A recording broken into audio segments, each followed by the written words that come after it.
Okay, guys. Hey, I'm back. I looked up some words. Um, Normally, I don't look up the words that I don't know because I like to look them up with the class. But I forgot that I wasn't doing that here because I don't really have you. But because I think it's important for you to see me looking words up and for us to learn them together. Because I think sometimes teachers want to make it seem like they know everything, which is not true.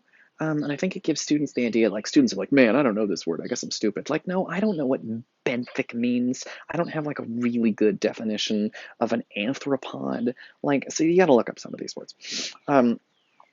So I did.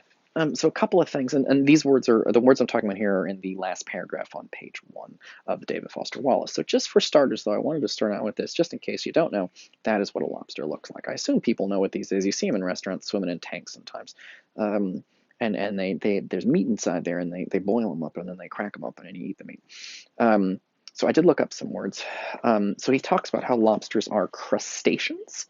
Um, a crustacean is really it means that it's in the same family as shrimp and crabs. I think they're called crustaceans because they have the hard shell on the outside. Um, so yeah, crustaceans, hard shells.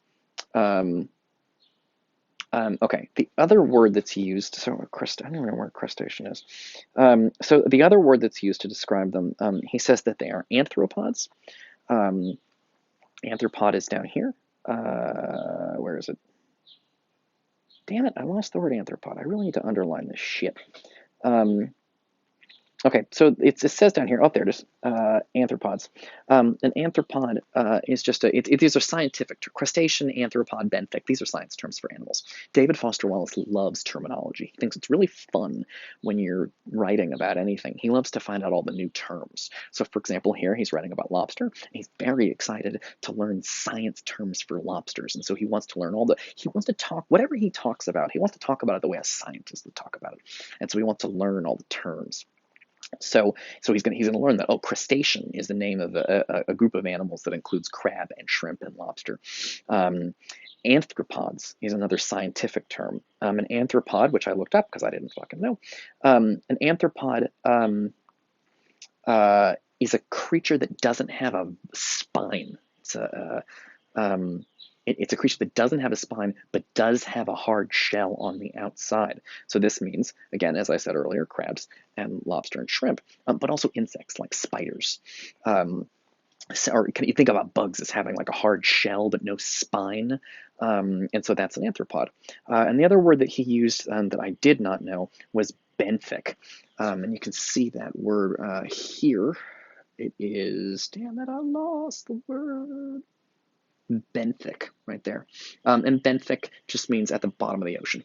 So creatures that are benthic, like lobster, they don't swim around a lot. They kind of crawl around on the bottom of the ocean. So there's some big words here, and they're a little aggravating, but don't worry about it. You're not going to be tested on these words. You're not getting a science test so you can tell me what the difference is between a crustacean and an arthropod. This isn't that kind of exam, so don't let the words stress you out. Look them up, write the definitions down off to the side so that you remember, because you're going to be able to look at you're going to be able to look at this piece of paper while you're taking the exam. So it's very helpful if you take some notes on this kind of thing. But you're not really going to be tested on this stuff, so don't let the vocabulary stress you out. The main thing he wants to say is at the end of the thing, he says. Biologically, he says biologically lobsters are so much older than mammalia, that's mammals, but he loves talking like a scientist.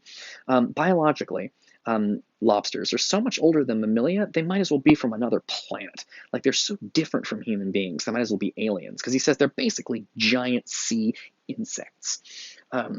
Okay, so I think we're doing pretty good. Paragraph, we had a sentence at the beginning, and then we had a big paragraph describing this fun festival where people go to eat all different kinds of cooked lobster, and then we have a paragraph about what a lobster is in terms of science and how fucking weird it is that lobsters are basically like giant insects, and they're very strange. They live on the bottom of the ocean, and they don't, they're very odd animals. They're very strange, ancient kind of creatures that look like giant bugs.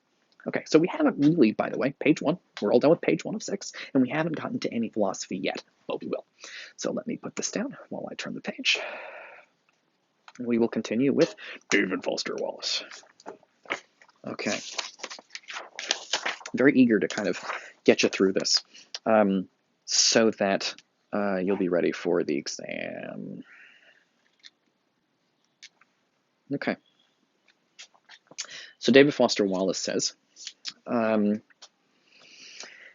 by the way, these little dots just mean that something's been cut out of the essay. This essay is really long, and the committee didn't think you needed to read the entire thing, and so they cut out some sections of it, so we can thank them for that, even though I would rather read the whole thing, because David Foster Wallace is cool, but not everybody is patient enough to listen to all of his lists and science terms. Okay. He says, but they are themselves good eating. So even though they're like weird, giant insect creatures, they're very tasty. They are themselves good eating, or so we think now. Up until sometime in the 1800s, though, lobster was literally low-class food, eaten only by the poor and institutionalized, meaning people in like mental hospitals and prisons. Even in the harsh penal environment, penal here meaning, again, prisons. You see the word penal looks like penalty? A penal environment is a fancy way of saying a prison environment, because they are a penalty as you go to prison.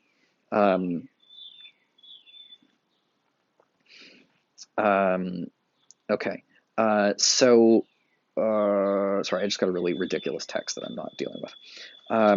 The penal environment of early America, some colonies had laws against feeding lobsters to inmates more than once a week because it was thought to be cruel and unusual, like making people eat rats. Now, of course, lobster is posh, meaning that's a British word meaning fancy. Posh, a delicacy, meaning fancy food. Only a step down or two from caviar. So David Foster Wallace stops here again to continue the history of the lobster, which is to say that we think of lobster in modern America. This goes back to some of the conversations we had before about how whatever you're used to and you think is correct or normal, whatever you're used to, is just local. You think things are true, but actually they're only true in your local time and place.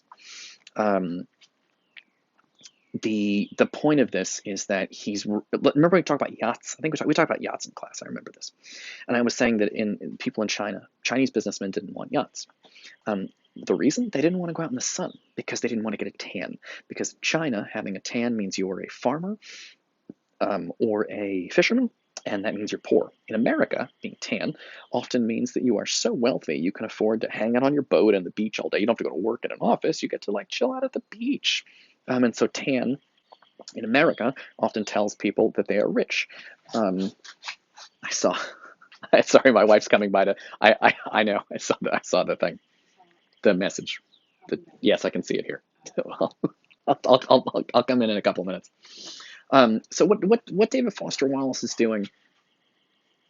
Hi. What is David Foster Wallace doing? David Foster Wallace is talking about lobster.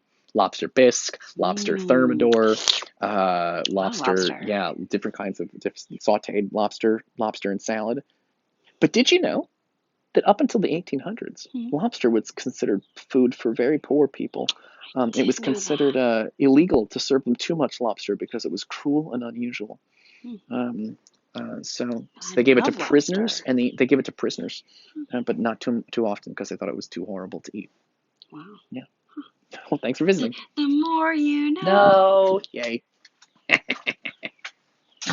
Why is he doing this? David Foster Wallace, I think it's really important because he's going to be talking about food, and he does what David Foster Wallace is doing is exactly what I do in class all the time, which is I'm always interested in where does a thing come from and what's its history, because sometimes you learn something about lobster. It's fancy food, and you think it's fancy food everywhere in all countries at all different times. And then it's worth learning that that's actually not true.